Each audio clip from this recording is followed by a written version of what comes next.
Your gut is responsible for 70% of your immune system, 95% of your serotonin production. It regulates estrogen clearance, digestion, and absorbing nutrients, and it detoxifies histamine and other metabolites. So when it's inflamed or imbalanced, it actually can feel different for different people, but you can feel it in areas like mood and energy, headaches and migraines, hormonal fluctuations, food intolerances and sensitivities, cognition, brain fog, forgetfulness, and skin and immune function. Welcome to Biohacking with Brittany, where high-performance health meets non-toxic living. I'm Brittany Ford, a holistic nutritionist, bringing you science-backed strategies in biohacking, longevity, and holistic wellness. Whether you're navigating fertility, pregnancy, postpartum, or simply striving for optimal well-being, you're in the right place. Let's dive in. Welcome back to the podcast. Thank you for tuning into this episode. This one is all about the new gut protocol, gut reset, detox that I am on with my husband. And I posted an Instagram story about this and I got so many replies. And so I'm going to kind of do a deep dive into it, what happened, why we're doing it, the protocol, everything, all of that. This is kind of more of a technical episode. Everything that I mentioned will be in the show notes and on my website, BioHackingBrittany.com. It's probably going to be quite a lot mentioned. So feel free to go there. I will link it for you, all the tests that we've done, the practitioners that we're working with, and the supplements and all of that stuff is all going to be linked there for you. So don't worry about like writing it down or anything like that. Please just look at the show notes on your phone, on your computer right away, whenever. Save this episode, download it, save it for later to listen to, share it to a friend, anything you want to do like that. Before I jump in, a shout out to BiOptimizers, who I'm actually going to be mentioning in this episode. They create really, really great supplements to support your gut health, including digestive enzymes, probiotics, and even magnesium. So I have so many of their products and I really do love their whole lineup. And I'm so excited to see what's coming from them this year. I know a few little secrets that are coming. Yeah, they have some big things coming. So I definitely recommend BiOptimizers. They have very high quality ingredients, very well tested. And even their ingredients that are non-medicinal are the best. So like the sugar that they use, it's not like xylitol or some sort of sugar alcohol or monk fruit. It's like very well researched and just a much cleaner version. They actually have this new sugar that they added. I should pull it up. When I spoke to them at this conference I was at, they were telling me that it's actually made from a plant. I think it's from a tree in Africa is what they were talking to me about. Something that's brand new. Not a lot of people know about it. Anyway, maybe I should do a full episode on that. So very clean ingredients, the best. I definitely recommend their magnesium, their digestive enzymes. They also have a like cycle syncing supplement for women. It's called Cycle Care. And that's really cool because that's got a bunch of herbs in it that are really designed to support the menstrual cycle throughout all the phases. So I will link them in the show notes for you, and I will mention them later on in this episode. So just stay tuned for that. Okay, let's dive in. I don't want to waste any time here. There's so much to talk about. And I'm going to start with, I don't even know where to start. So why are we doing this? What happened? So essentially, how did this start? I guess this started about 6 months ago when I was kind of dealing with some symptoms of like my skin flaring up, and I thought it was eczema. And my husband, Ryan, I need to start just calling him Ryan because I know you know his name, Ryan, he was getting migraines more and more. And then we got to a point where his asthma started acting up as well in April. And what really, really was the icing on the cake here is that when we went to Nicaragua, Ryan was actually really sick for a lot of the trip. And I didn't really talk about this in my episode, but it was really interesting because there's this whole theory, which we're not going to fully get into today, that is all about how when you actually finally slow down, you get sick. So a lot of people get sick over Christmas break. And there's all of these questions of like, why? Why does that happen? People think it has to do with the cortisol release or the adrenaline release, that during the average week, we're so go, go, go and hustle and bustle that by the time that we actually slow down and have a holiday or a vacation, our immune system is actually activated, is so activated that we actually get sick during that time. I forget, there's a name for this phenomenon. I'm forgetting what it is. But anyway, so that's kind of what happened to my husband. He was sick the week leading up to the trip. Then we were in Texas, and then he was sick and he like lost his voice. And then he was sick when we were in Nicaragua, and he was having really bad asthma. Like he was having a hard time breathing. And every time we were in different places, like an Airbnb or hotel with the air conditioning, because it dries out the air, it just made his asthma worse, especially at night. And so essentially what happened was I said to him, I said, it's time that we actually see somebody that's not me. You need to see a professional. You need to go to somebody. Like, your migraines are becoming more frequent. You are struggling with stress and energy and other things like that. And there's only so much that I can help you. There's so much I don't know. And also, like, you just need to hear it from somebody else who's not me, who's not your wife. So we started working with a functional medicine practitioner. His name is Dr. John Thomas. His last name is Thomas. And he works at a place called Advanced Natural Healthcare. And this is in Florida. I will link him in the show notes. No affiliation whatsoever. Only my husband has worked with him. I haven't yet, but I will. And my son, Callahan, will as well. So this guy's going to kind of be our family doctor, so to say. So really what ended up happening is they, had this consultation, and it was great. And it was really helpful because we went into that consultation with my husband's genetics done, with a recent gut microbiome test done from Tiny Health. We did our genetics through the DNA company. I'll link both of them in the show notes for you. And he also did his hormones. He did a Dutch panel about a year ago. So we had all of this data to pull from. And he's a functional medicine practitioner, right? So typically when you work with somebody like that, you'll go through the signs, the symptoms, everything you're dealing with. You'll do a bunch of testing, and then you'll kind of connect the dots and see what's going on. Thankfully, we had quite a bit done. And so really we were able to start to get to work right away. And through working with him, he was the one who said, hey, I think histamine is the problem here. So that is what we're talking about today.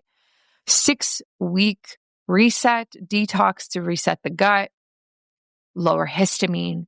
And I'm going to talk about how this can relate to your genes, your hormones, your gut microbiome, and what you can get tested for, and why this all matters.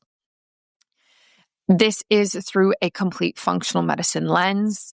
And it's not just about digestion. It's about how everything intersects.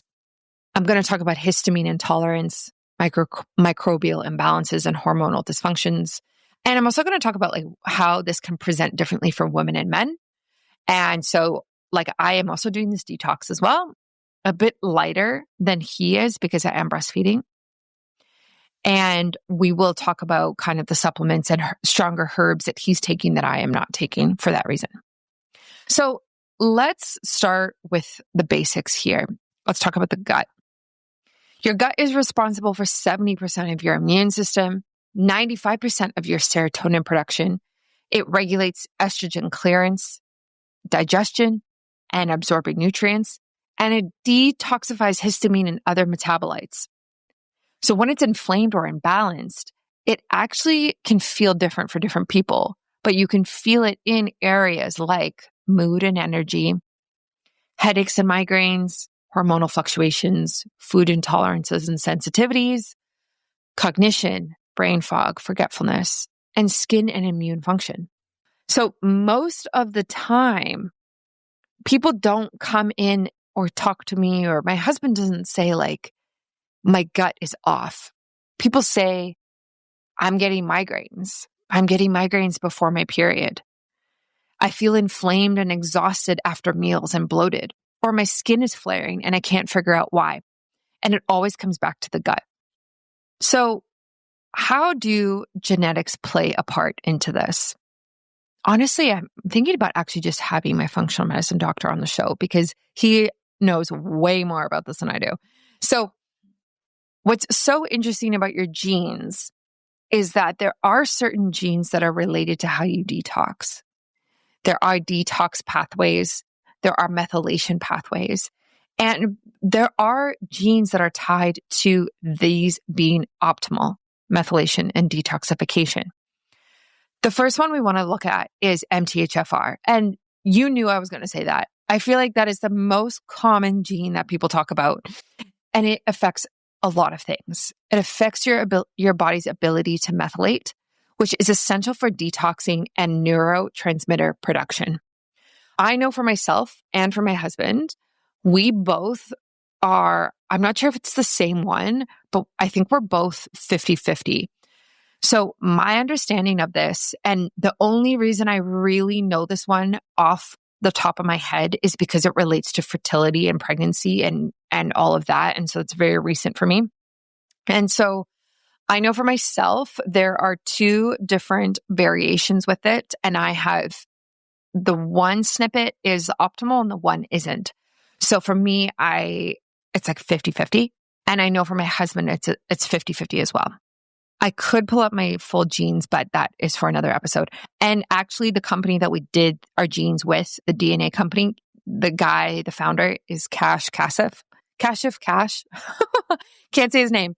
Anyway, I just call him Cash. He's coming back on the show actually in June because we're going to be going through Callahan, my son's genetics. So I had his genes tested and we're going to talk all about that. I really like the DNA company. I trust them versus like 23andMe and those types of places that end up selling your data. So really just be careful if you are getting your genes tested. Do your due diligence and make sure you go with a company that you agree with and support and understand and know exactly where your data is being kept. So that's MTHFR. That's like such a, broad stroke about it. Then we have COMT. This slows down the breakdown of estrogen and other ones like that, or other neurotransmitters like dopamine and adrenaline. We also have AOC1, which encodes for DAO. I'm going to talk about that in a second. But basically, this is the enzyme that breaks down dietary histamine. And then we also have HLA and DQ, which are associated with food sensitivities and gluten reactivity. My husband, Ryan, he is genetically prone to be sensitive to gluten. This was in his results. I am not. I am prone to actually being sensitive to dairy, to lactose, and to whey. So that's something that I'm careful with. He's actually okay with those, but he's not okay with gluten. So if you carry variants of any of these that are not optimal and you're eating a standard American diet, you're taking like high histamine probiotics or, have a leaky gut, your body struggles to clear histamine, estrogen, and inflammatory mediators. So what does this mean? This is such a broad overview, but what does this all mean? For women, this can mean heavier periods, PMS, anxiety, breast tenderness, and food sensitivities. For men, it can present as brain fog, irritability, skin issues, and fatigue, and particularly when paired with alcohol or high-protein meals. A 2020 study in Genes and Nutrition found that the individuals with MTHFR and DAO polymorphisms were significantly more likely to have chronic fatigue, food intolerances, and estrogen-related symptoms. So my recommendation around genetics and genes in general is I do think there is value in you getting tested. With your genes, they're never, ever going to change. So if you invest however much it is, $500, $1,000, whatever it is, to get your genes tested, you will never, ever have to do it again because you have your information. Your genes do not change. So when we tested Callahan, now we have that for forever. Even if new information comes out, I can look at his CMOT snippet and I can look at his variations and be like, okay, this new article came out that said this about this variation. He has this one. Okay, how does that relate? So we have the raw data there that we can always pull on. It does not change. So for me personally, I think it is something that is worth investing in so that you can have it as a blueprint for your life. Now, the thing with genetics is this is not a surefire roadmap.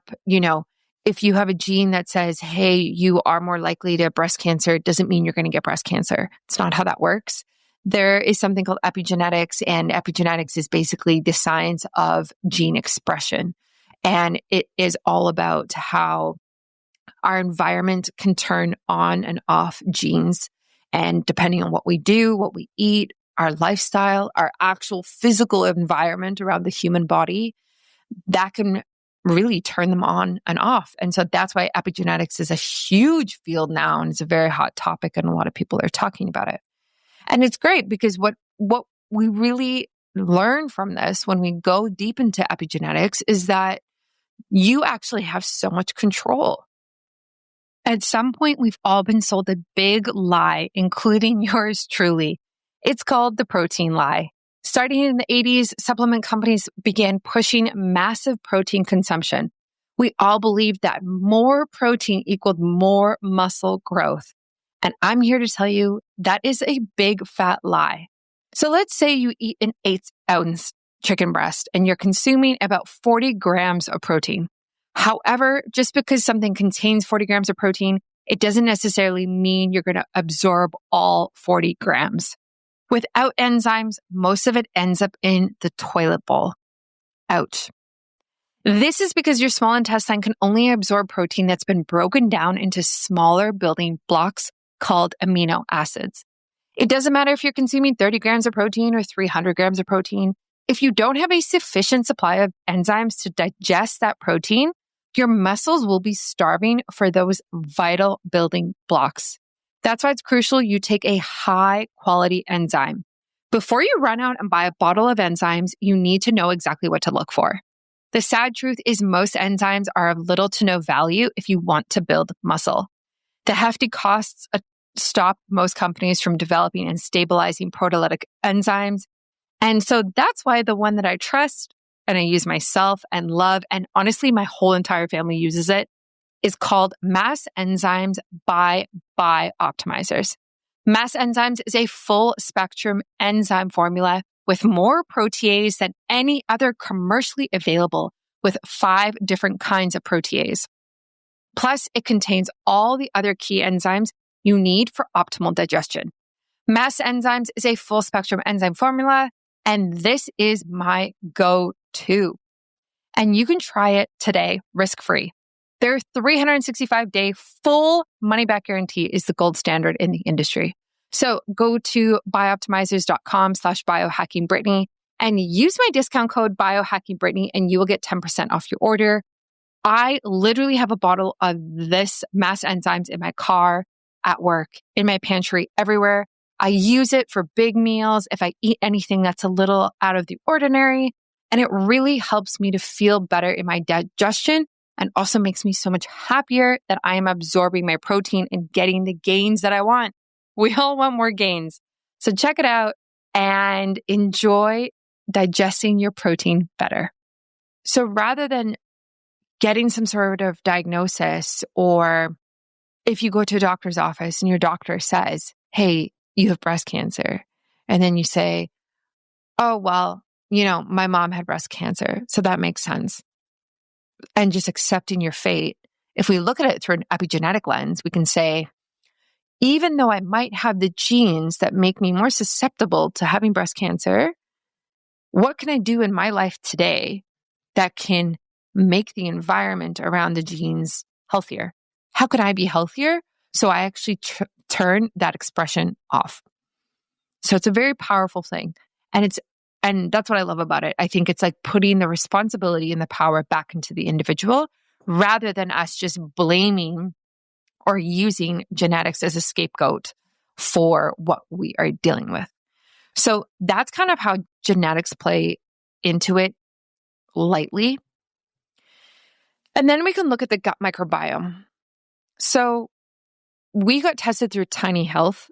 That podcast episode just got released. I had Cheryl, the founder and CEO, on my show. She is incredible. She's incredible. She's 3 kids. Oh, brilliant mind. Please listen to that episode. It's the one right before this one. Excellent. She's just so wonderful. And we sat down, and this is a test. It's an at-home gut microbiome test designed for babies, moms, parents, and all adults now. But it started with babies and kids, and that's why it's called Tiny Health. It's a feces test. So you basically just take a swab and you wipe it off of your toilet paper or your diaper if you have a kid or baby. And then you send that back in, and then they analyze it. And then they give you recommendations and things like that.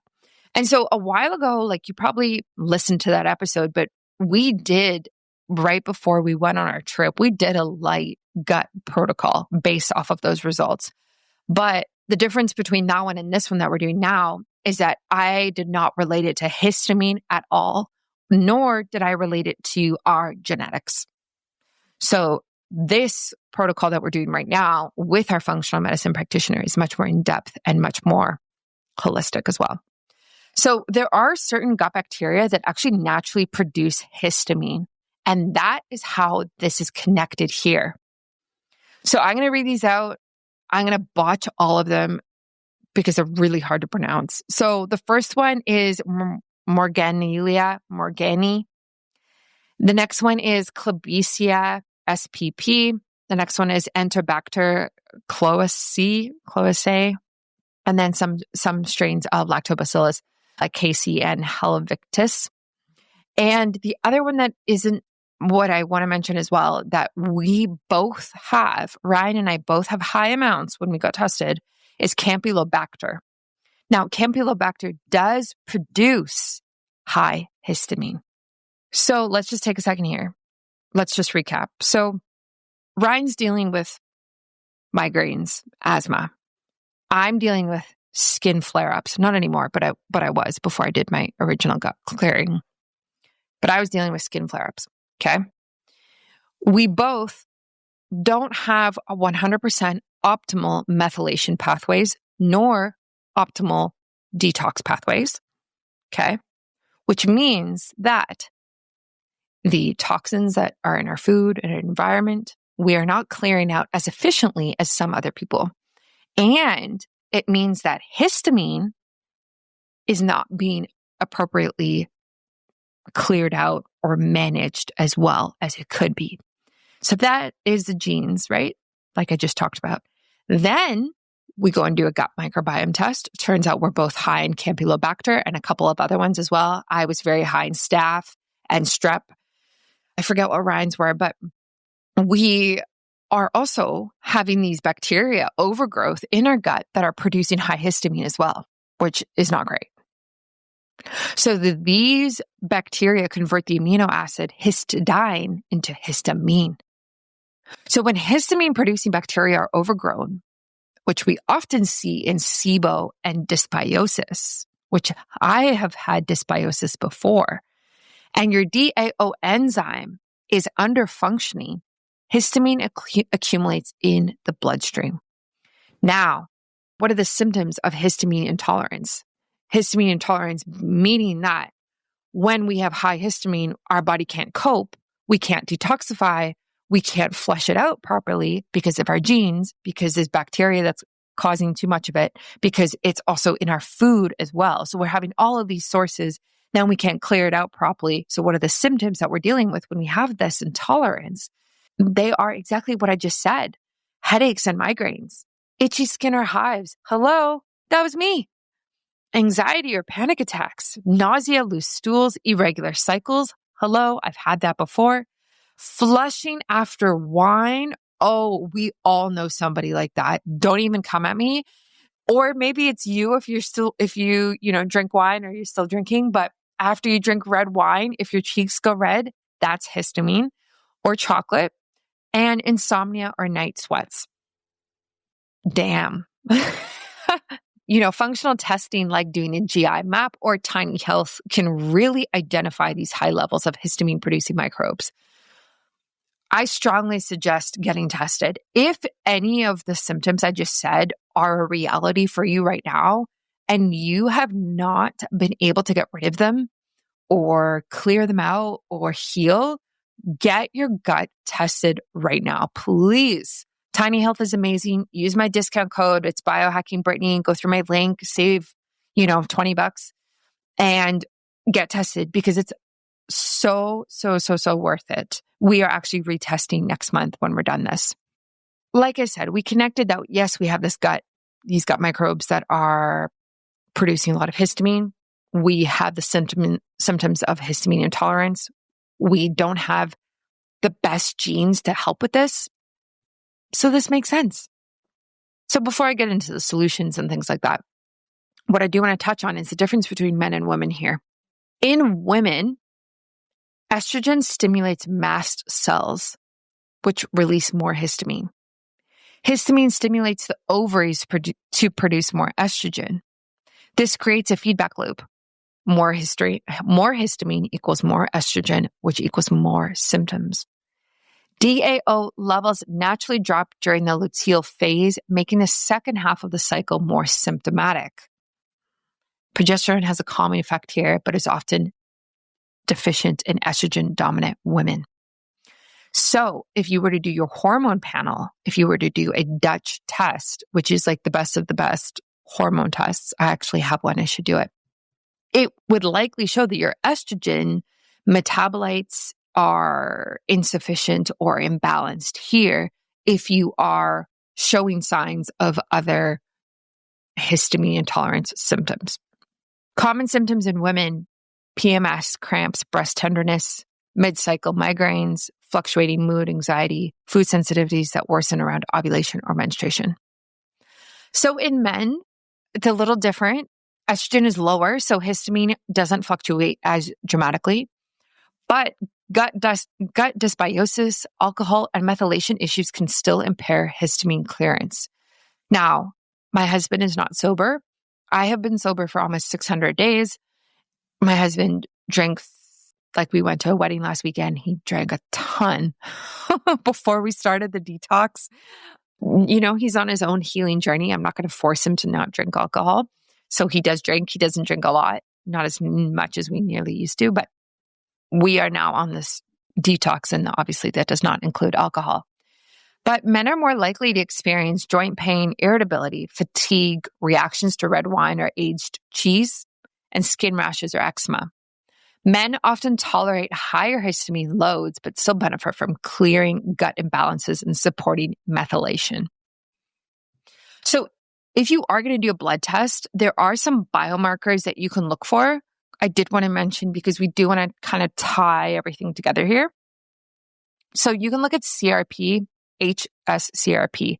This is testing your inflammation. So it should be under 1.0 mgl. If it's elevated, this means there's inflammation, and it's often from your gut. I talked about this on an episode before. My CRP during pregnancy and postpartum was outrageous. During pregnancy, I think it was like 2.3. And then during postpartum, I think it tested at 4 months. And I thought it would be lower, and it was higher. I think it was like 2.4, like that. Mind you, what I have since learned, since going through all of that, is that pregnancy is actually a very inflammatory situation and process for the body. It's very normal. And same with early postpartum as you are healing. So really now, if I were to do it today, 10 months postpartum, it should be much, much lower. So I should test again. You can do your IgE, which is your total IgE. This indicates allergy or mast cell activation. You can do your serum, DAO, and histamine. So obviously you can get your histamine tested. And there's an ideal ratio here. So the histamine not exceed DAO, because this is the enzyme that deals with it. You can test your zonulin. Higher levels indicate leaky gut and tight junction dysfunction. And then there are the methylation markers, B12, folate, homocysteine. You can also look at, especially for women, estrogen metabolism markers like the Dutch test, which I talked about. They actually have one that is, I forgot what it's called, but maybe it's called like women's test or cycle. I'll find it and I'll put the link in the show notes. But there is a test that is specifically for women that takes a look at your hormones at a certain point in your menstrual cycle. So there's a very specific time period that you're supposed to test throughout the month, because this can really help you understand, oh, am I producing the right amount of hormones in relation to where I am at in my menstrual cycle? So this shows how estrogen is processed through phase 1 and phase 2 liver detoxing. If you're seeing low B vitamins, high estrogen, high IgE, and elevated CRP, it's time to address the gut. If you want to do your labs like this, I would go through Siphox. Again, I will link it in the show notes. I have a discount code BIOHACKINGBRITTANY. This is the cheapest test I've seen. I don't think they do all of these ones that I just mentioned, but they do a lot of them. They do the methylation markers, they do the CRP, they do testosterone, estrogen, a bunch of hormones. It's the cheapest I've ever seen for a at-home blood test. You don't have to go through a doctor. You order it yourself.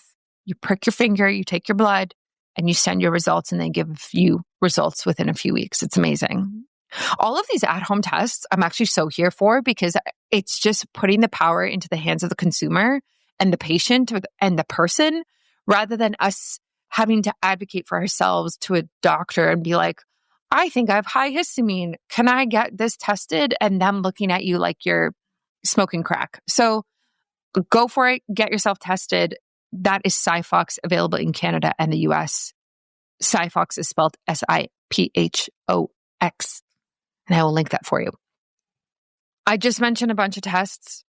My recommendations, if you're like, I want to do everything, I would do DNA through the DNA company. I would do your gut microbiome through Tiny Health. I would do your blood biomarkers through Siphox. And I would do your hormones through the Dutch test. I've done all of them. They're great, very robust. Better than definitely some of the other companies I've done before. So those are the 4 that I continuously recommend. Once you kind of get your data back, you could listen to this episode again and kind of go through it and see, okay, maybe this is high, maybe this is off, maybe I should do this. You could also take all of your data and plug it into like ChatGPT and see what it says and like it recommends. Obviously, I do think there is something to be said about working with a functional medicine practitioner. I think that it's pretty limited. I think you don't know what you don't know. So if you work with somebody who has a lot of experience and education in this space, who can link everything for you and connect the dots, I think that's worth it. So histamine is really interesting. It isn't actually the enemy here. It's an essential molecule. So when your body produces too much, though, or you can't clear enough, you experience symptoms. And like I said, Ryan and I have both of those issues. We're producing too much because of the gut bacteria that we have, plus our diet. And we're not clearing it really well because of our genetics and what we're prone to. Mind you, like my diet's pretty good, but still, eating low histamine has never been a low histamine diet has never been something I've done. So this has definitely made me change the way I look at it. A low histamine diet is a temporary tool. It's not a life sentence. We are doing this for short term. So this helps to reduce the mast cell activation and symptoms, lowers the burden on DAO, which is the enzyme, and gives the gut space to heal during antimicrobial and probiotic protocols. There are so many resources online about this, but the foods to avoid are fermented foods like sauerkraut, kombucha, and yogurt, leftovers, especially after 24 hours, vinegar, wine, and soy sauce, spinach, tomatoes, and eggplant, chocolate, avocado, banana, smoked meats, and aged cheeses. There's a lot more than that, but that's kind of like the main ones. So what you can eat is freshly cooked meat and poultry, root vegetables, leafy greens, except for spinach, gluten-free grains like quinoa and rice, berries, apples, pears, coconut, and olive oil. So today this morning I made us muffins, and they were ginger, carrot, apple muffins with buckwheat flour. I'm actually first time using buckwheat flour, and they were really good. And ginger, just so you know, is a natural antihistamine plant.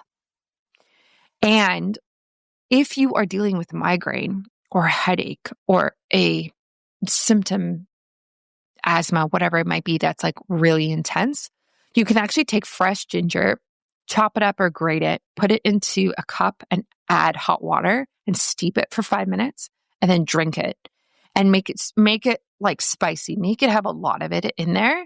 And that fresh ginger is actually going to really, really calm down your response to having the histamine overload. So especially if you're dealing with something like a headache, this can be a really, really great tool for you to have. So always have fresh ginger on the go. Obviously, you can have like organic ginger tea as well, but fresh, in my opinion, is better if you can. Okay, let's get into some of the supplements that I recommend here. And it's not even just what I recommend. This is what my functional medicine doctor, Dr. John Thomas, talked about. This was for Ryan. I am not taking all of these. Like I said, because I am breastfeeding, doing a huge antimicrobial herbal detox doesn't make sense. It is not something I need to do. And to be so honest, like my symptoms after I did my own gut protocol before we went on our trip have actually completely gone away. But I'm doing this because I want to be healthier. Why not? I'm supporting Ryan. I could do a 6-week cleanse, like no problem. I love cleanses. I love stuff like this. It's not a problem for me. Like this is like, you know what I mean? It's my passion. So it's not hard for me. I will mention which ones are recommended for him and which ones I'm not taking. The primary goal of this 6-week gut protocol is to reduce pathogenic and histamine-producing bacteria, rebuild microbial diversity and gut lining integrity, decrease systemic inflammation and histamine load, support methylation and detoxification pathways, rebalance hormones by improving gut-liver access, and lower symptoms like migraines, anxiety, PMS, fatigue, and food reactions. This isn't just a cleanse. It's a systems-based approach that starts with the gut and reaches all the way to your brain, skin, mood, and hormones. And we're working in 4 functional phases. Number 1, pathogen elimination. Number 2, detoxification support. 3, rebuilding microbiome diversity. And 4, restoring gut hormone equilibrium. This is not a one-size-fits-all. This is just what we're doing. And I will link all of this in the show notes so you can find it easily. Okay. The first phase, the pathogen elimination phase. So there are targeted herbal antimicrobials that can really reduce this bacterial overgrowth here. And the key ones, I'm not taking either of these, Ryan is the first one is Designs for Health, which is a phenomenal brand. I'm not affiliated with them. I should be, but I'm not. And I have used some of their other products before. I have had other people recommend them to me, and their products are not cheap. Oh my God, they're not cheap, but really great, high quality products. So, Designs for Health, they have a product called GI Microbo-X. Some of the names of these supplements are nuts. Anyway, it's an antimicrobial blend with berberine, black walnut, and artemisian. I think that's artemisian anna. And this targets histamine-producing and inflammatory bacteria. That's So you start with 1 capsule twice a day away from food, and then you increase to 2 capsules twice daily. Honestly, if you go to what's on the bottle, follow what's on the bottle for all of these, you're going to be fine. Then we have Progressive Labs GastroPro. This is additional microbial support with oregano, thyme, and garlic. 1 capsule twice daily, and then again, increasing to 2 capsules. So an important note about these is that these herbs are strong. They have die-off symptoms like headaches, fatigue, mood shifts that are very common, which are actually some of the same symptoms that you could be having if you have high histamine. So stick with it, because it actually, on the other side of it, a month later, 6 weeks, it actually will get better. And you can support this with binders and liver support, which is the next phase. So detoxification and die-off support. As the body kills off these pathogenic microbes, it releases endotoxins and histamine metabolites. Binders and liver nutrient support help you clear this waste without feeling awful. So there is one called GI Detox Plus. This is a binder with zeolite, activated charcoal, and fulvic acid, a great one. It takes pressure off your liver and kidneys during your detox, and it's usually 1 capsule between meals, away from other food and other supplements. Always, when you're doing anything like this, like if you're doing any type of binder, you take it away from other supplements, always. Even if it's just charcoal when you go into the sauna, do not have it with other supplements, because essentially it can detox those supplements, and then that's just a complete waste of you taking them. Then there's SH stress nutrients and SH riboflavin. These provide B vitamins and antioxidants for methylation and detox. Riboflavin supports DAO enzyme production, and the dose is 2 at breakfast and 1 at lunch. And so for these, I am not taking these. Again, Ryan is taking them. I am taking the WeNatal prenatal. My gosh, WeNatal prenatal, which has these B vitamins already in it. And then there's Xymogen OptiMag Neuro. Listen, guys, I know how this sounds, but you can try it. This is the magnesium L-threonate for calming the nervous system.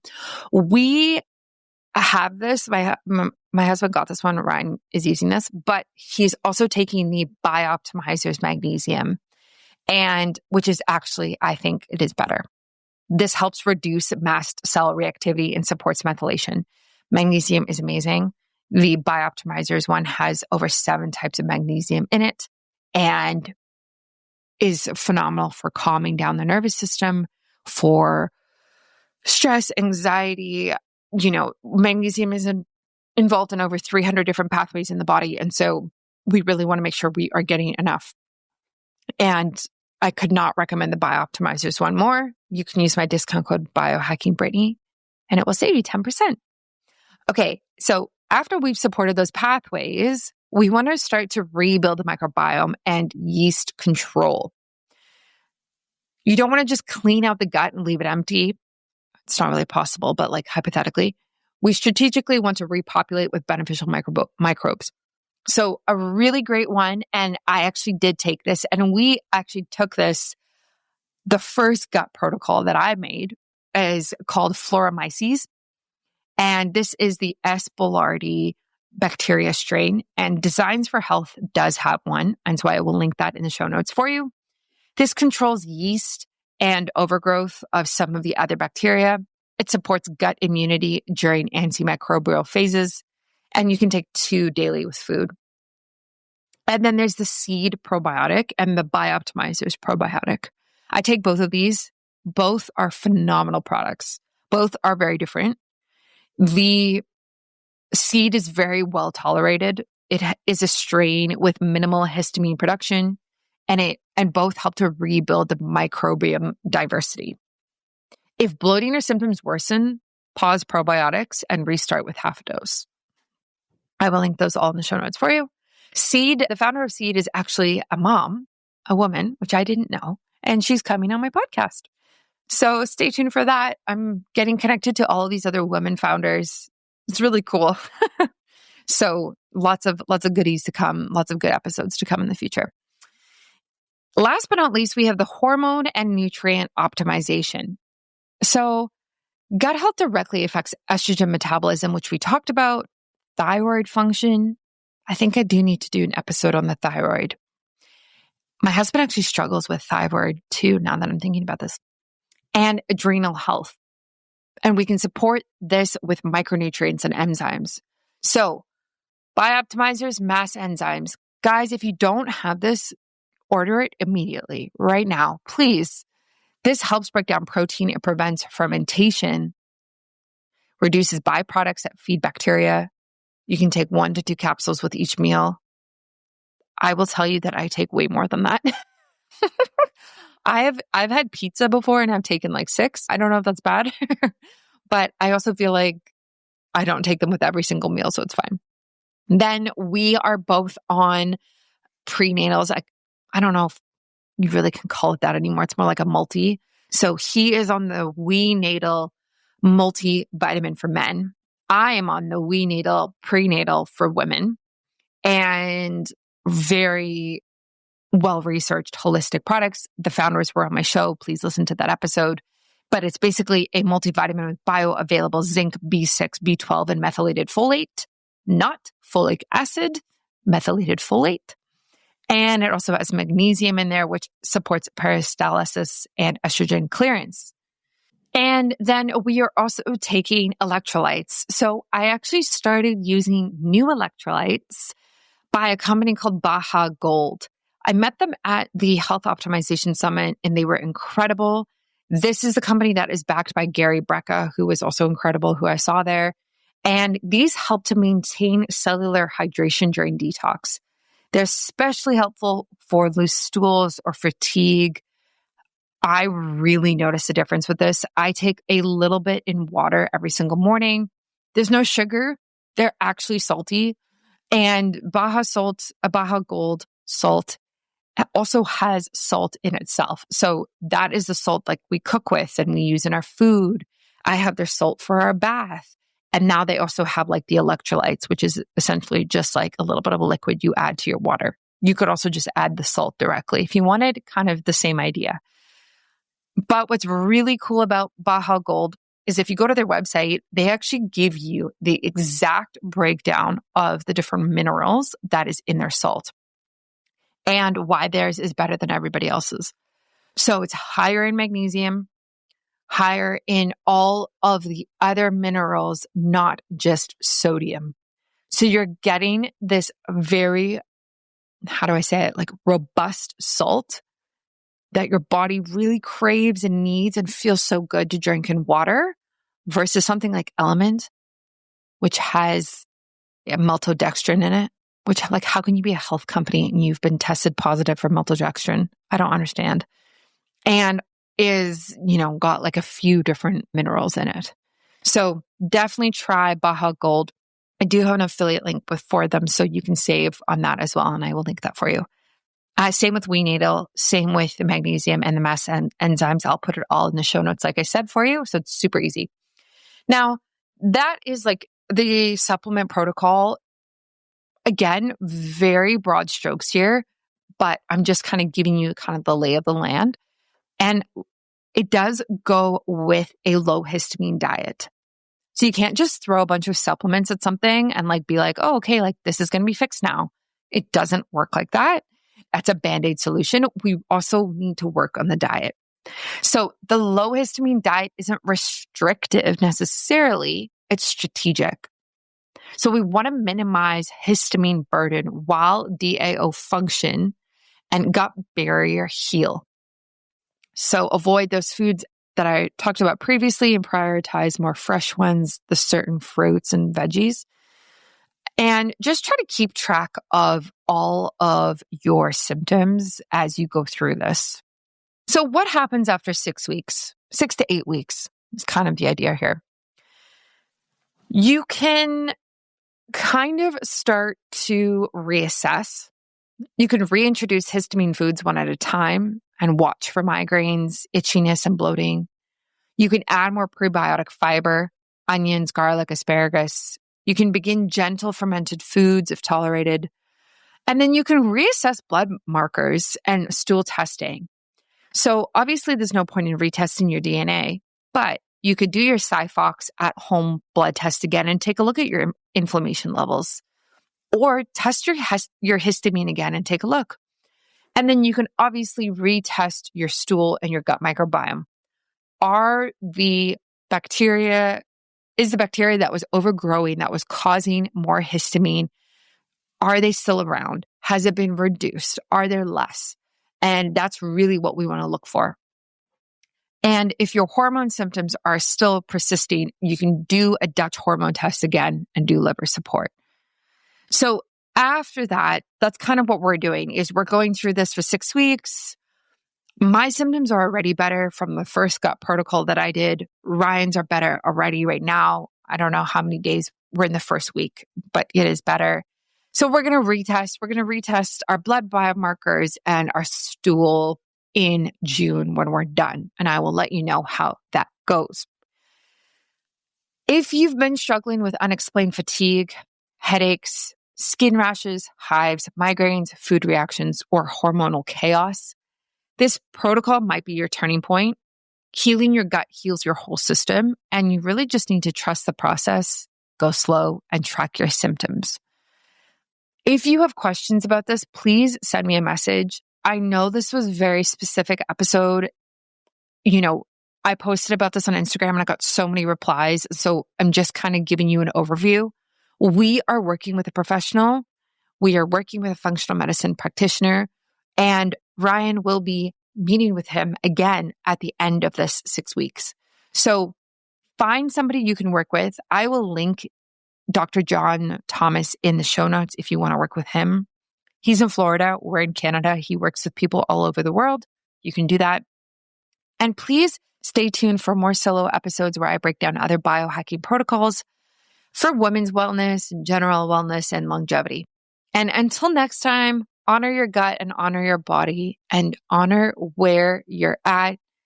You're doing a wonderful job. And I look forward to our next episode together next week.